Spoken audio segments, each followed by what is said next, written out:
Hello बच्चों, आज हम लेके आए हैं किरण प्रकाशिकी एवं प्रकाशिकी यंत्र के दूसरे भाग को। यदि आपने इससे पहले वाले भागों की वीडियो नहीं देखा है तो इस वीडियो के डिस्क्रिप्शन बॉक्स में जाइए, वहां पर लिंक मिल जाएगा। बच्चों, यह बालाजी पब्लिकेशन की बुक का है। इससे पहले हम कुमार मित्तल की बुक से भी बना चुके हैं। यदि आप किसी और प्रकाशन की वीडियो चाहते हैं तो ज़रूर कमेंट कीजिए। चलिए बच्चों, पहला नंबर क्वेश्चन आपकी स्क्रीन पर है, पढ़िए क्या कह रहा है। कह रहा वायु के सापेक्ष कांच तथा पानी का अपवर्तनांक दिया। वायु के सापेक्ष बच्चों जिसके सापेक्ष कहे, जैसे अगर क्वेश्चन में कहे वायु के सापेक्ष, वायु के सापेक्ष किसका अपवर्तनांक बेटा? वायु के सापेक्ष कांच का। अगर वायु के सापेक्ष कांच कहता है तो एक बात आप याद रखिएगा, तो इस कंडीशन में क्या होगा? वायु के सापेक्ष कांच का अपवर्तनांक, तो उसको हम मानेंगे, देखो जिसके सापेक्ष होगा वो पहले होगा ए एन। देखो बेटा, एन अपवर्तनांक होता है, ए जिसके सापेक्ष होता है, और कांच का अपवर्तनांक को, कांच को ग्लास कहते हैं। ये दिया है कितना? 3/2 दिया है, 3/2 दिया है। ठीक बेटा, अब यहाँ पर ये हो गया। अब दूसरा जो हमारा है वो क्या है? वायु के सापेक्ष कांच तथा पानी। अब देखो बेटा, वायु के सापेक्ष जल, जल का अपवर्तनांक, तो वायु के सापेक्ष जल मतलब W हो जाएगा ना। कितना दिया है बेटा? 4/3 दिया है। और इस क्वेश्चन में थोड़ा सा हम और आगे बढ़ें तो इस क्वेश्चन में एक चीज़ और कह रहा है। पहले नंबर में ज्ञात करना जल के सापेक्ष कांच का अपवर्तनांक। किसके सापेक्ष बेटा? जल के सापेक्ष। बच्चों ये पहला नंबर क्वेश्चन है आपका, जल के सापेक्ष कांच का अपवर्तनांक बताना है। जल के सापेक्ष कांच का अपवर्तनांक बताना है। जो जो पहले उसके सापेक्ष होता है, जल के सापेक्ष कांच का अपवर्तनांक हमें बताना है। चलिए बच्चों, ये पहला वाला हो गया। और दूसरे नंबर में कह रहा है, पहला नंबर पहले आइए ज्ञात कर लेते हैं, फिर दूसरा देखते हैं ना, या तो लिख देते हैं दूसरे नंबर में। दूसरे नंबर में कह रहा है यदि कांच में प्रकाश की चाल, देखो प्रकाश की चाल v होता है, और कहाँ पर? कांच में, तो vg दिया है। कांच में प्रकाश की चाल कितना दिया है बेटा? 2 × 10⁸ मीटर पर सेकंड दिया है। तब जल में प्रकाश की चाल ज्ञात करना है, VW ज्ञात करना है बेटा। कांच में प्रकाश की चाल दिया, इसमें ज्ञात करना। तो आइए बेटा हम सॉल्व करते हैं, पहले क्वेश्चन को अच्छे से समझ लेते हैं। सबसे पहले मैं फार्मूला बनाने जा रहा हूँ पहला नंबर का। देखो बेटा, WNG बराबर होता है, देखो इसमें 3 मीडियम होता है, कौन कौन से? A, G और W। इन तीनों में एक नहीं है, इसमें जो नहीं वो दिख रहा, क्या नहीं? A नहीं है, तो AN ऊपर कर देना, AN ऊपर करना। अब यहाँ पर क्या होता है? G इधर कर देना और पहले वाला आगे निकल देना। इसमें बेटा अपवर्तनांक को पीछे देखते हैं, पीछे वाला ऊपर कर देंगे, नीचे वाला नीचे कर देंगे, ये बन गया एक फार्मूला। आइए बेटा इसमें मान रखते हैं हम ना, WNG। अगर हम कहें ANG का मान कितना है तो कहोगे ANG का मान, ANG का मान 3/2 है, तो हम 3/2 रखेंगे। और ANW का मान कितना है? 4/3 है, तो 4/3 रखेंगे। बीच का गुणा बीच में होगा, नीचे गुणा ऊपर होगा, तो WNG की वैल्यू आ जाएगी 3 × 9 और 4 दूनी 8। ये आ गया पहले का आंसर आ गया बेटा। किसका आंसर आ गया? पहले का। अब इसके बाद अगर हम दूसरे का आंसर निकालना चाहें तो कैसे निकालेंगे बेटा? देखिए, दूसरे के लिए फॉर्मूला यही लगाएंगे हम, WNG बराबर, WNG लगाएंगे, V ऊपर लिखेंगे, V नीचे। अब यहाँ पर आगे देखते हैं बेटा, आगे वाला ऊपर लिखना है और ये नीचे लिखना है। चाल में जब NN हो तीनों, तब बेटा ये वाला ऊपर लिखना होता है, ये नीचे, और आगे जो ना हो वो। इसमें बेटा ऐसे लिखना होगा, जो पहले उसको ऊपर कर दो, जो बाद में उसको नीचे। अब इसका मान बताइए। WNG का मान है 9/8, और VW का मान कितना निकालना है? देखो VW का मान निकालना है, और VG का मान दिया है कितना? 2 × 10⁸। अब देखिए बेटा, 2 से काट दे, 2 1 कम, 2 चौको 8, इसका इधर गुणा होगा, तो 9/4 × 10⁸ हो जाए, क्योंकि 2 कट गया, बराबर VW। ठीक है, अब यहाँ देखिए VW बराबर आ जाएगा, भाग दो इसमें। जब इसमें हम भाग देंगे तो मेरा आंसर आएगा 4 दूनी 2.25 × 10⁸ मीटर पर सेकंड, इसका आंसर आ जाएगा दूसरे वाले का। ठीक है बच्चों, वीडियो को रोक कर नोट कर लो। चलिए बच्चों, दूसरा नंबर क्वेश्चन आइए पढ़ते हैं, आपकी स्क्रीन पर है। कह रहा है कांच का अपवर्तनांक दिया। किसका अपवर्तनांक बेटा? अपवर्तनांक कहना होता है कांच का, मतलब G होगा। इसकी वैल्यू कितना दिया है?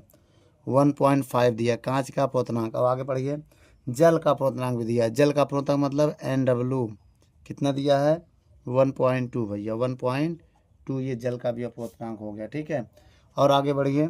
अब कह रहा है कि यदि प्रकाश की जल में चाल, जल में चाल मतलब VW दिया है, जल में, वाटर मतलब जब जल होता है डब ना, वाटर माने जल और वी माने चाल, तो जल में प्रकाश की चाल कितना है 2.25 × 10⁸ मीटर पर सेकेंड।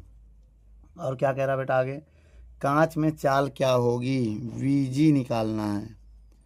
यह है कांच में चाल, कांच में चाल। ठीक है, ये हो गया अपना, ये हो गया अपवर्तनांक। अब बच्चों को आपको फार्मूला बता रहे हैं, जब किसी के सापेक्ष नहीं कहेगा, किसके सापेक्ष मानोगे, वायु के, ये आपका अपवर्तनांक हो गया। अब हम आपको फार्मूला बताने जा रहे हैं, क्या निकालेंगे बेटा। अब हम W, देखो हम निकालने जाते हैं, कोई एक अपवर्तनांक आपको निकालना है जिसमें V और A का रेशियो हो। मेरी बात समझिएगा, इनका रेशियो का मतलब समझ गए कि अगर हम WNG निकाल लें, तब WNG का फार्मूला क्या होता है बेटा, पहले AN लिखेंगे, AN लिखेंगे, उसके बाद पीछे वाला आगे कर देंगे और नहीं, ये वाला ऊपर करेंगे और ये वाला नीचे कर देंगे, क्योंकि बेटा अपवर्तनांक में पीछे से लिया जाता है ना। चलो, ये हो गया फार्मूला मेला, याद करने की ज़रूरत नहीं है। किसके, जल के सापेक्ष कांच का अपवर्तनांक का फार्मूला। इसका मान कितना निकालना है हमको, WNG का मान निकालना है। ANG का मान दिया 1.5, ANW का मान दिया 1.2, 5 पॉइंट कैंसिल हो गया, तो WNG बराबर आ जाएगा 3 × 5 = 15 और 3 × 4 = 12, 3 × 5 = 15, 3 × 4 = 12, ये आ गया। अब हम क्या निकालेंगे, चाल, तो फिर से हम यही फार्मूला लगाएंगे, WNG का फिर से एक फार्मूला लगाएंगे। वो कैसा फार्मूला होगा बेटा, बहुत ध्यान रखना, V ऊपर होगा, V नीचे, तो पहले W, ये W हो जाएगा, ये G है तो ये G हो जाएगा। इसका मान कितना निकाला है 5/4, और VG का मान कितना है, VW का मान हमें दिया है 2.25 × 10⁸ VG। इसका इधर गुणा होगा, इसका इधर, जब इसका इधर गुणा करेंगे तो 5VG, और 4 का जब इसमें गुणा करेंगे तो 9 हो जाएगा। कितना हो जाएगा 2.5, 4 × 9 हो जाएगा। गुणा करके आप देख सकते हैं, 2 चौको 8 और 0.4 1, तो 8 1 9 आ जाएगा। इसका इसमें गुणा होगा, इसका इसमें, तो VG का मान निकालेंगे तो 9/5 × 10⁸ तो VG की वैल्यू कितनी आ जाएगी, 9 में 5 का भाग दो, 9 × 9 9 8 बार में जाएगा, लगभग इतना आ जाएगा। आप भाग देके देख सकते हो, 9 कि 9, आइए मैं देके दिखा देता हूँ। 9 में 5 का भाग, 5 × 5 4 आया, पॉइंट लगेगा 0, 5 × 8 = 40, पूरा पूरा कैंसिल हुआ कि नहीं, 1.8 आया ना, 1.8, ये 10⁸ वैसे है। ठीक है बच्चों, वीडियो को रोक कर नोट कर लो। चलिए बच्चों, तीसरा नंबर क्वेश्चन आइए पढ़ते हैं, आपकी स्क्रीन पर है, पढ़िए क्या कह रहा है। बच्चों इस सवाल में ये कह रहा है, अगर हम इसको अच्छे से देखें तो कह रहा है इसमें, एक प्रकाश की किरण वायु से हीरे में प्रवेश करता है, वायु से हीरे में प्रवेश करता है। इसका मतलब बेटा, अब देखिए बेटा, वो प्रकाश की चाल वायु से हीरे में प्रवेश कर रहा है, माना वायु में प्रकाश की चाल C है, तो हीरे में VD, डायमंड, यह हीरा हो गया, हीरा में प्रकाश की चाल, प्रकाश की चाल। ठीक, और ये क्या है, वायु में प्रकाश की चाल, वायु में प्रकाश की चाल। ठीक है, अब इस सवाल में एक चीज़ और देखो तुम, और देखो हीरे का अपवर्तनांक दिया है, दिया ना, हीरे का अपवर्तनांक कितना दिया बेटा, सवाल में दिया है 2.42, यह हीरे का अपवर्तनांक, हीरे का अपवर्तनांक हो गया। अब किसके सापेक्ष में बेटा, जब किसी के सापेक्ष ना कर, वायु के सापेक्ष हम मानेंगे, AND ये सापेक्ष होता है। अब यहाँ पर बेटा सबसे बड़ी बात हम आपको बताने जा रहे हैं, कह रहा है कि कितने प्रतिशत परिवर्तन होगा, हमें परिवर्तन बताना है, यहाँ पर परिवर्तन हमें ज्ञात करना है। तो आइए भी ज्ञात करते हैं। सबसे पहले हम क्या लेंगे, पहले हम लिखेंगे वायु के सापेक्ष हीरे का अपवर्तनांक, वायु के सापेक्ष हीरे का अपवर्तनांक क्या होगा, AND बराबर V ऊपर होगा, V नीचे होगा। पहले A है तो A, बाद में D है तो D। इसका मान 2.42। इसका प्रकाश की चाल हमने C मान लिया, इसको VD। अगर हम VD का मान निकालें यहाँ पर बेटा, बहुत ध्यान से देख लेना, तो VD बराबर आ जाएगा C/2.42। ये आ गया। किसका मान आ गया बेटा, ये VD का मान आ गया। अब यहाँ से हम VD का मान अगर निकालें तो इतना आया। अब इसका इसमें भाग दें अगर हम, VD बराबर, तो कितना आएगा बेटा, भाग देने पे तो कुछ ना कुछ तो आएगा। तो हमारा आ जाएगा ये 0.41 आएगा। जब बेटा हम इसमें इसी को किनारे करेंगे तो 1/2.42 आएगा। अब एक में जब भाग देंगे तो VD का मान आ जाएगा हमारे पास 0.41 C, इतना आ जाएगा। ठीक है। अब देखिए, अब टोटल इतने पाव, देखो इसको परसेंट में बदलना है, 100 से गुणा कर दो, 100 से गुणा कर दो तो परसेंट। पैसे परसेंट निकालने का फार्मूला क्या होता है मैं आपको बता दूं। देखिए, परसेंट निकालने का फार्मूला होता है,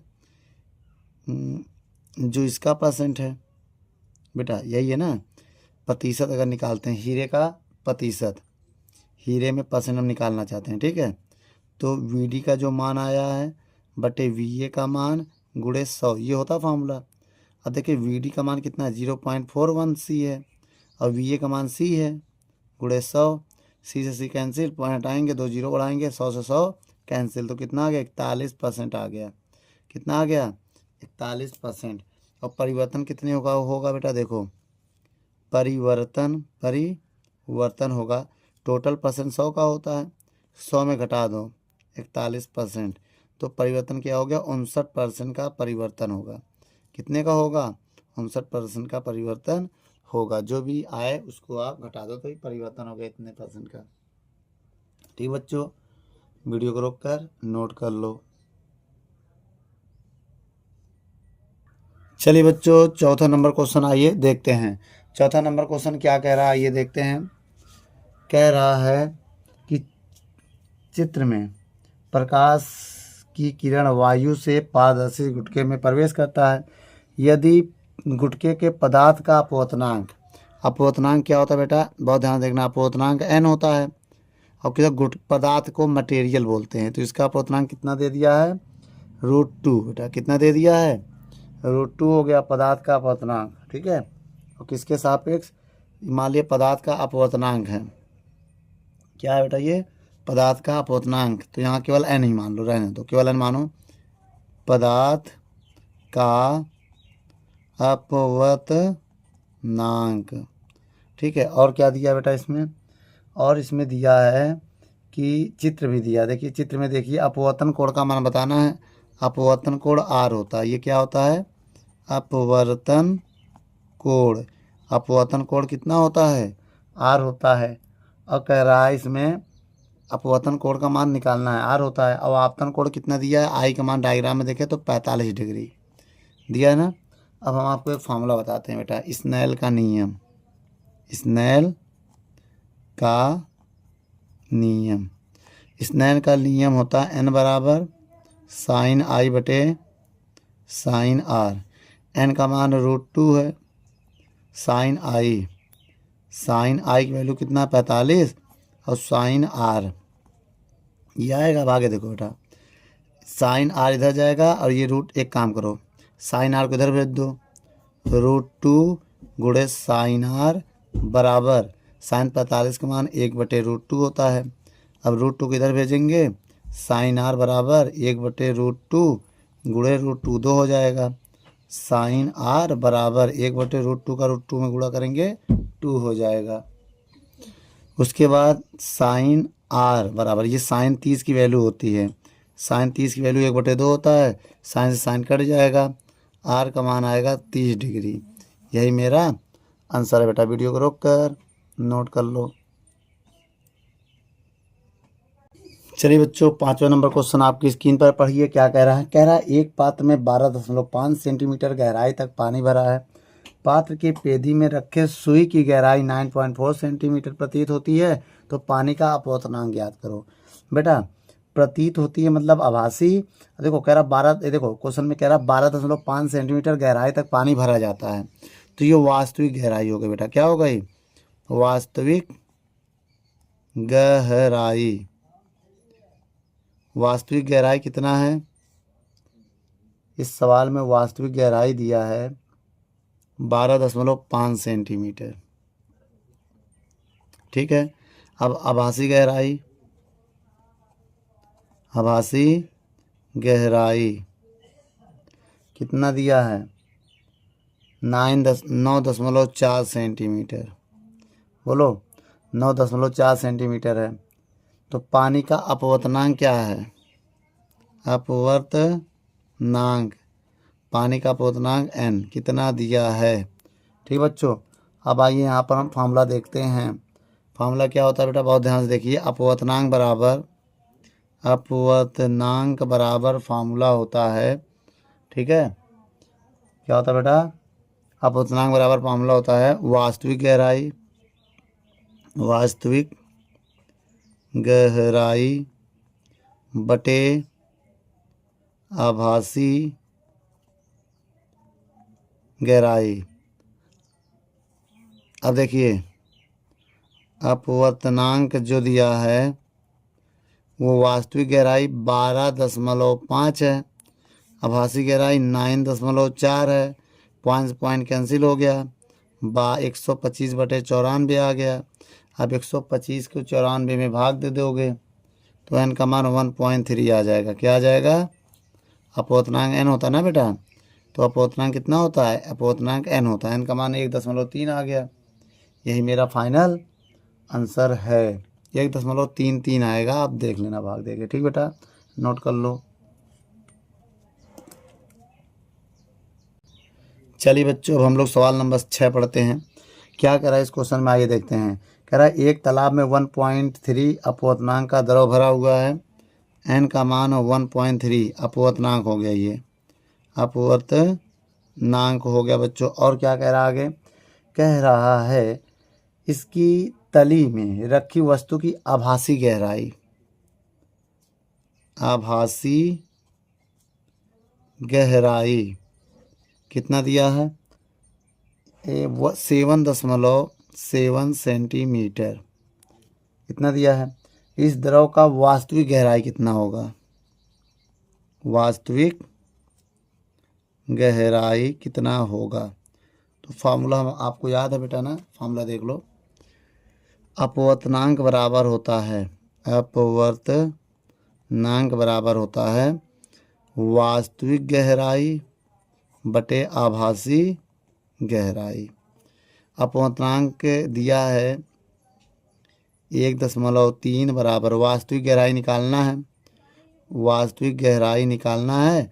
आभासी गहराई कितना दिया? 7.7। अब यहाँ से बेटा ये गुणे में जाएगा, तो 1.3 गुणे 7.7 बराबर वास्तविक गहराई। पहले लिखेंगे हम वास्तविक गहराई, वास्तविक गहराई बराबर गुणा करेंगे इनका। जब इनका गुणा करेंगे तो लगभग 10.01 सेंटीमीटर के आसपास आएगा बेटा। ये गुणा करके आप देख लो, आपका ये फाइनल आंसर है।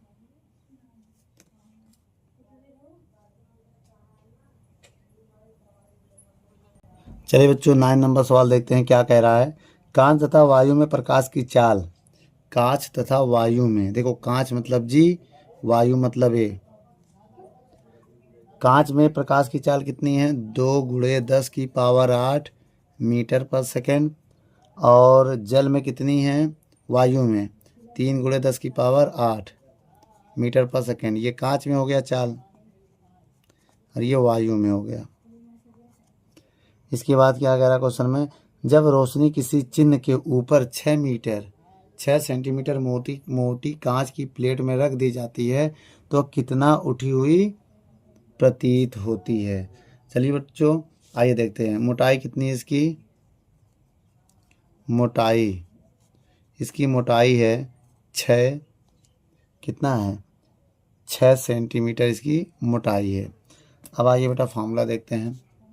फार्मूला कैसे निकालेंगे बेटा, आइए देखते हैं। तो जो ये मोटाई होगी वास्तविक मोटाई होगी। कौन सी मोटाई बेटा? वास्तविक। पहले हम आभासी मोटाई निकालेंगे, आभासी मोटाई निकालेंगे इसका, ठीक है। तो आइए बेटा, अपवर्तनांक बराबर फार्मूला होता है, अपवर्तनांक बराबर होता है वास्तविक मोटाई, वास्तविक वाला ऊपर होता है और आभासी मोटाई नीचे होगा, ठीक है। अब यहाँ पर देख लीजिए वो अपवर्तनांक कितना होगा। अपवर्तनांक का तो फार्मूला पता नहीं है, एन निकालने का फार्मूला मैंने बताया था VA/VG, क्योंकि ए जी होगा, जी वाला इधर होगा, ये वाला ना, ये एक फार्मूला मैंने बताया था। जब कांच का अपवर्तनांक होगा किसके सापेक्ष, वायु के सापेक्ष, तो ANG अपवर्तनांक जो हमारा होगा ANG होगा नॉर्मल। तो ANG का मान यहाँ रख देंगे, क्या होगा VA/VG बराबर वास्तविक मोटाई कितना दिया है 6, और आभासी मोटाई कितना दिया है, क्या मान ले, आभासी मोटाई को x मान ले, क्या इसको नहीं, आभासी मोटाई को आभासी मोटाई ही मान ले रहे हैं। अब VA का मान कितना है, 3 × 10⁸, कितना है बेटा इसका मान, 3 × 10⁸। VG का मान कितना है, 2 × 10⁸, 6 बराबर आभासी मोटाई, ठीक है। अब इसको मोटाई है ये, अब ये इससे कट जाएगा, ये इधर क्रॉस गुणा करेंगे, इसके इधर गुणा करेंगे, 3 × आभासी मोटाई बराबर 6 × 2, अब 3 से कटेगा ये ना, 3 × 1 = 3, 3 दूनी 6, तो आभासी मोटाई इसका कितना आ जाएगा, गुणा करो, 2 दूनी 4 सेंटीमीटर, कितना आ गया 4 सेंटीमीटर। अब उठी हुई प्रतीत होगी, कितना उठा हुई, अब ऊपर उठी दिखाई देगी, ऊपर कितना उठी हमें दिखाई देगी, दिखाई देगी। तो आप क्या करेंगे, फार्मूला लगाएंगे, वास्तविक मोटाई से आभासी मोटाई माइनस कर देंगे, आभासी मोटाई माइनस कर देंगे, ठीक है। अब बताइए वास्तविक मोटाई कितना था 6 सेंटीमीटर, अब आभासी मोटाई कितना है 4 सेंटीमीटर। जब इसको माइनस करोगे कितना आएगा, 6 × 4 = 10 सेंटीमीटर आएगा आपका, ओहो 2 सेंटीमीटर, तो कितना आ जाएगा आपका आंसर 2 सेंटीमीटर, ठीक बेटा, नोट कर लो। चलिए बच्चों 8वां नंबर सवाल पढ़ते हैं, क्या कह रहा है। एक मेज के ऊपरी पृष्ठ पर लगी एक छोटी सी पिन को 50 सेंटीमीटर की ऊंचाई से देखा जाता है। यदि इस पिन को मेज के पृष्ठ के समांतर रखें, 15 सेंटीमीटर मोटी आयताकार कांच के गुटके द्वारा उसी बिंदु से देखा जाए तो पिन कितनी दूर उठी हुई दिखाई देगी। कांच का अपवर्तनांक और क्या उत्तर गुटके की स्थिति पर निर्भर करेगा। आइए देखते हैं बेटा, मान लीजिए ये एक मेज है, क्या ये एक मेज है, ये एक मेज मान लिया हमने, ठीक है। अब इस मेज पे एक वो है कांच का गुटका है, ठीक है, ये कांच है, ये क्या है कांच है, ठीक है। अब इसकी मोटाई कितना है 15 सेंटीमीटर इसकी मोटाई है बेटा, इसकी क्या है ये मोटाई है, जो कांच है इसकी मोटाई है, ठीक है, क्या है मोटाई है, ठीक है। ये अगर इसकी मोटाई है, अब मेरी बात समझिएगा, यही मेरा वास्तविक मोटाई होगा। कैसा मोटाई है ये बेटा, इसको हम वास्तविक मोटाई कहेंगे, वास्तविक। असली में जो कांच की मोटाई हो कितनी है, वास्तविक मोटाई कितनी है 15 सेंटीमीटर। अब कोई व्यक्ति ऊपर से देख रहा है कांच को, तो इसकी जो हाइट है वो है 50 सेंटीमीटर, क्या है 50 सेंटीमीटर ऊपर से देख रहा है। अब अपवर्तनांक भी दिया ना इसका, कितना अपवर्तनांक है 1 पॉइंट, कांच का अपवर्तनांक कितना दिया है, कांच का अपवर्तनांक कितना है, अपवर्तनांक जो होता है वो NG होता है, कितना दिया कांच का अपवर्तनांक 1.5 हो गया, ठीक है। अब इसकी आभासी ऊंचाई निकालना है ना, आभासी मोटाई निकालना है, ठीक, प्रतीत जो होगा पहले आभासी मोटाई निकालते हैं। तो एक काम करते हैं, देखिए मेरी बात, अपवर्तनांक को ANG भी लेते हैं ना, इसी को नॉर्मल हम N भी करते हैं, नॉर्मल हम M भी मान सकते हैं। अपवर्तनांक बराबर होगा वास्तविक मोटाई बटे आभासी मोटाई, ठीक है। अब अपवर्तनांक कितना दिया है बेटा 1.5, अब आभासी मोटाई कितना दिया है, वास्तविक मोटाई कितना माना है, वास्तविक मोटाई है 15 सेंटीमीटर, अब बटे आभासी मोटाई हमें निकालना है। आभासी मोटाई को हम लोग माना आभासी मोटाई, इतना लिखने से अच्छा है, इसको हम कैपिटल एच मान ले रहे हैं। तो आभासी मोटाई क्या हो जाएगा, कैपिटल एच इसको मान ले रहे हैं, ठीक है। 1.5 15/कैपिटल एच, और कैपिटल एच की वैल्यू जब निकालेंगे हम तो 15/1.5 आ जाएगा भाई, ये इधर जाएगा, ये नीचे आ जाएगा। जब इसमें पॉइंट हटाएंगे, 0 बढ़ाएंगे, 15 कम 15 दहाम 10 सेंटीमीटर इसकी आभासी मोटाई आ गई। ये क्या है, आभासी मोटाई। अब इसके बाद एक फार्मूला हम आपको बता दे रहे हैं कि अभिष्ट दूरी कितनी होगी। अभिष्ट दूरी होगी वास्तविक मोटाई से आभासी मोटाई घटा दो, ठीक है। वास्तविक मोटाई से आभासी माइनस कर दो, आभासी मोटाई क्या कर दो, माइनस कर दो। तो वास्तविक मोटाई कितना था बेटा, 15 सेंटीमीटर। आभासी मोटाई कितना आया है, 10 सेंटीमीटर। तो घटाएंगे कितना आ जाएगा, 5 सेंटीमीटर।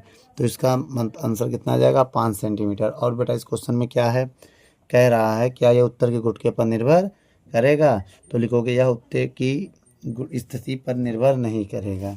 तो क्या लिखोगे बेटा, यह, ठीक बेटा, यह उत्तर ना गुटके की स्थिति पर निर्भर नहीं करेगा,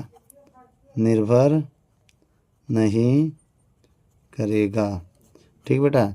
या उत्तर के गुटके की स्थिति पर निर्भर नहीं करेगा बेटा। वीडियो को रोक कर नोट कर लो।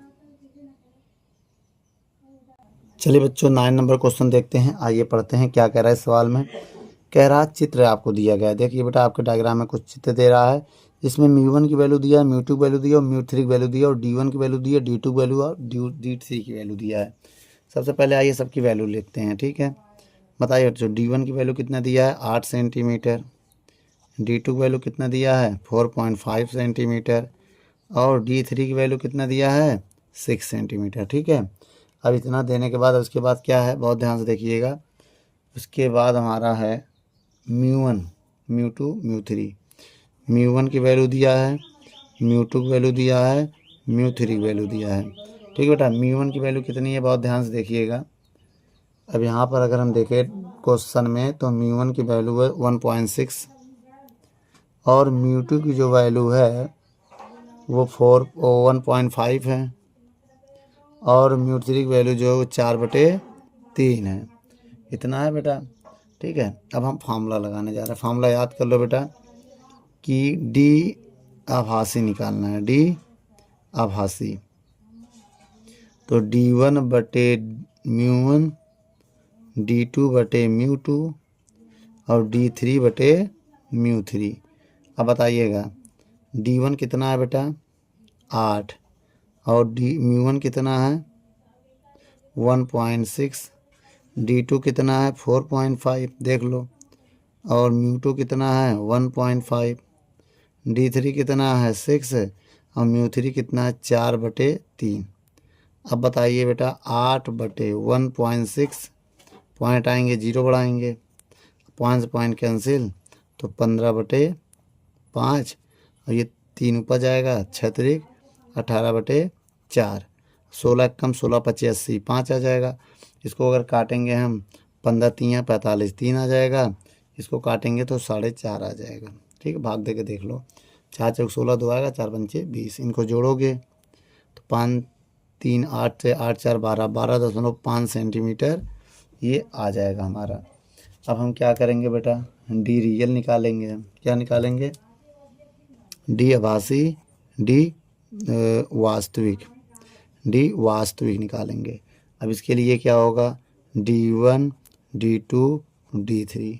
तो d1 की वैल्यू बता सकता है कोई, d1 है 8 सेंटीमीटर, d2 है 4.5 सेंटीमीटर, d3 है 6 सेंटीमीटर। इनको जब हम जोड़ेंगे तो कितना आएगा, 8 से 14, 14 4 18, 18.5 सेंटीमीटर आ गया, ठीक है। अब हम निकालेंगे क्या, डेल्टा डी निकालेंगे। डेल्टा डी निकालने के लिए हमें फार्मूला होना चाहिए, कौन सा फार्मूला, डी रियल मतलब वास्तविक, और डी अप्रॉक्सीमेट भी बोल सकते हैं या वास्तविक आभासी भी बोल सकते हैं। ठीक है बेटा, इसको डी रियल भी बोलेंगे हम, और डी अप्रॉक्स भी बोलेंगे। तो अब यहाँ पर देखो बेटा, डी रियल की वैल्यू कितनी है 18.5 और डी अप्रॉक्स की वैल्यू कितनी है 12.5। जब इनको हम घटाएंगे तो 6 सेंटीमीटर आएगा, जो मेरा फाइनल आंसर होगा। बेटा वीडियो को रोक कर नोट कर लो। चलिए बच्चों, 10वां नंबर सवाल आइए देखते हैं क्या कह रहा है 10वां नंबर सवाल में। एक पदार्थ का अपवर्तनांक √3 है। अपवर्तनांक कितना है, n मान लेते हैं ना, ये √3 है। ठीक है, चलिए बच्चों, अब यहाँ पर हम क्रांतिक कोण का मान बताते हैं। क्रांतिक कोण जो होता है वो c होता है। फार्मूला हम आपको बताने जा रहे हैं क्रांतिक कोण का। ठीक है, फार्मूला होता है n बराबर 1/sin c, ये होता फार्मूला। अब यहाँ पर n का मान रखेंगे √3, तो 1/sin c आ जाएगा। अब साइन, ये फार्मूला होता है बेटा क्या, क्रांतिक कोण और अपवर्तनांक में संबंध का। अब sin c बराबर 1/√3 आ जाएगा। अब साइन उधर जाएगा, c बराबर होगा साइन इनवर्स, इनवर्स मत ले जाओ बेटा, रहने दो।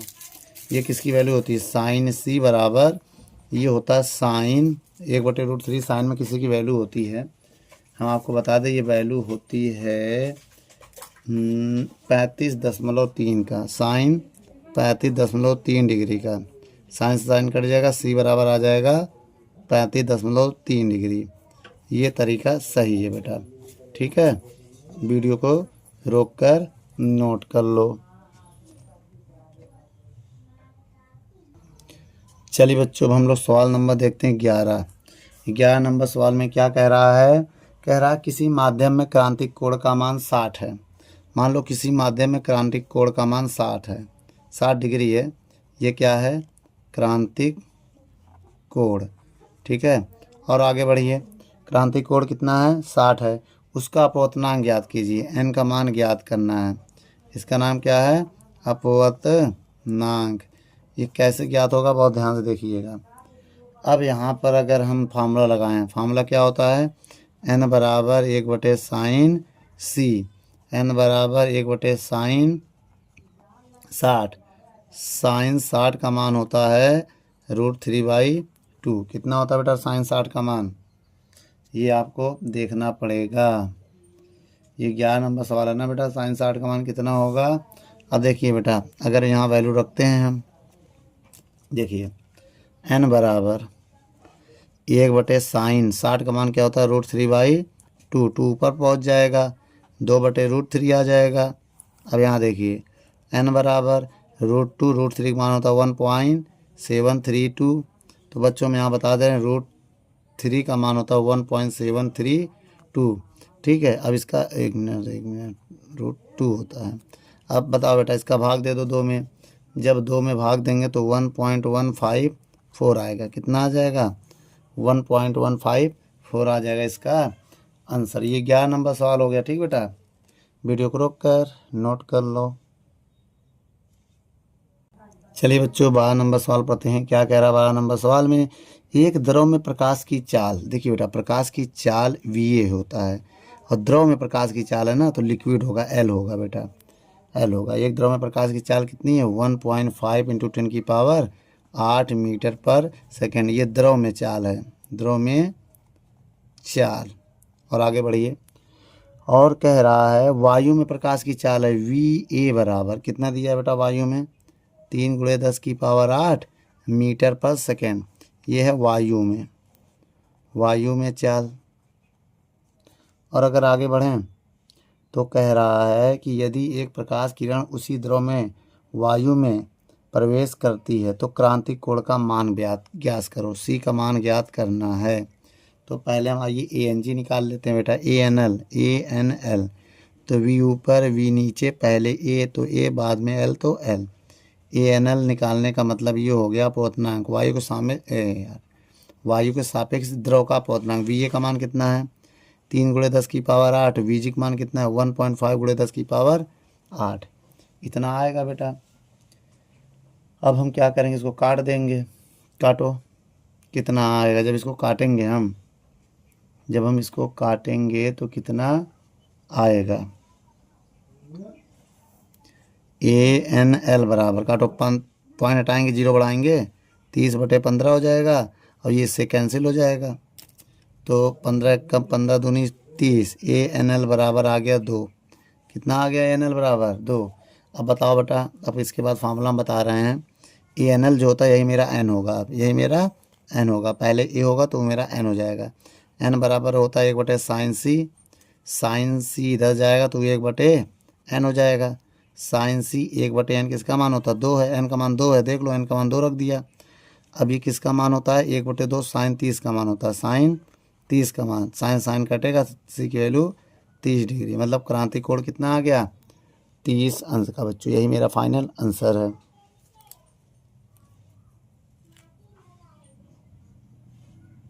चलिए बच्चों, 13 नंबर और आज का आखिरी नंबर सवाल देखते हैं क्या करा इस सवाल में। उस माध्यम में प्रकाश की चाल ज्ञात कीजिए, VM ज्ञात करना है। M का मतलब माध्यम होता है, माध्यम में चाल ज्ञात करना प्रकाश की, ठीक है। और क्या कह रहा है बेटा, जिसका क्रांतिक कोण C का मान दिया है 30 डिग्री, ठीक है। हम आपको फार्मूला बताने जा रहे हैं, बहुत ध्यान से देखिएगा। उसके लिए हमें करना क्या है, सबसे पहले हम ANM निकालेंगे। ANM तो V ऊपर होगा, V नीचे होगा, मेरी बात समझिएगा, ठीक है। और VA का मान हमें याद होता है, VA का मान कितना होता है, 3 × 10⁸ मीटर पर सेकेंड। ये वायु में प्रकाश की चाल है, याद कर लेना, वायु में प्रकाश चाल। अब बताइए बेटा, पहले पहले A है तो यहाँ A होगा, इधर M है तो M, पहले इसका मान निकाल लो, ANM। VA का मान कितना है, 3 × 10⁸, VM का मान कितना है 3, ओ हो, VM का मान निकालना है ना, VM का मान निकालना है तो एक काम करो, VM इसको 1/sin C लिख सकते हैं। अभी हमने आपको बताया था ना भाई, जो N होता है उसे 1/sin C लिख सकते हैं, इसको समीकरण 1 मान लो। sin C और N को ही हम ANM लिख सकते हैं ना, तो 1/sin C हो जाएगा, समीकरण 2। अब ये क्रांतिक कोण के फार्मूले से हो गया, ये अपवर्तनांक का फार्मूला होगा। किसका फार्मूला, ये अपवर्तनांक, यह किसका, क्रांतिक कोण से हो गया, ठीक है, क्रांतिक कोण। अब दोनों का समीकरण 1 व 2 से लिखेंगे, समीकरण 1 व 2 से अगर ये वैल्यू इसमें तो दोनों बराबर कर लें तो 1/sin C हो जाएगा बराबर, और 3 × 10⁸ हो जाएगा। भाई इसका मान यहाँ रख दिया और बटे में VM हो जाएगा।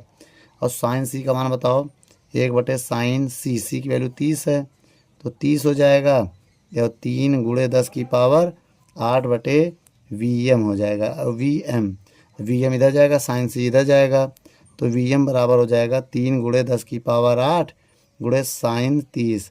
sin 30 का मान कितना होता है बेटा, बता दो। VM बराबर हो जाएगा 3 × 10⁸ और गुणे sin 30 का मान 1/2, और 2 से इसमें भाग दोगे तो VM बराबर हो जाएगा 1.5 × 10⁸ मीटर पर सेकेंड, हमारा आंसर हो जाएगा। बेटा वीडियो को रोककर नोट कर लो। यदि आप किसी और चैप्टर की वीडियो चाहते हैं तो आप कमेंट कीजिए, मैं बहुत जल्दी से जल्दी उस पर वीडियो बना दूंगा। धन्यवाद बच्चों।